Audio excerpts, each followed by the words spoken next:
Opportunity വലുതാകും തോറും പ്രശ്നങ്ങളും വലുതാകും.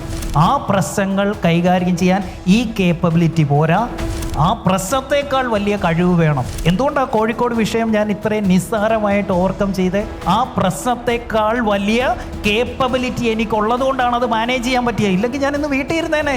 Correct. എൻ്റെ ചോദ്യം, നിങ്ങൾക്കാണ് ഇങ്ങനെ ഒരു പ്രശ്നം വരുന്നതെങ്കിൽ do you have the capability to overcome that? Check your capability every day. ഓപ്പർച്യൂണിറ്റിയുടെ പിന്നാലെ അല്ല പോകേണ്ടത്, കേപ്പബിലിറ്റിയുടെ. ഇതിൻ്റെ അർത്ഥം നിങ്ങൾ ചെറുതായിട്ട് ചിന്തിക്കണമെന്നല്ല കേട്ടോ. ഞാൻ ഈ പറയുമ്പം ഡോക്ടറെ ഒരിക്കലും വിചാരിക്കരുത് ഞാൻ ചെറുതിൻ്റെ ആളാണെന്ന്. No, this is not thinking small, this is thinking intelligent.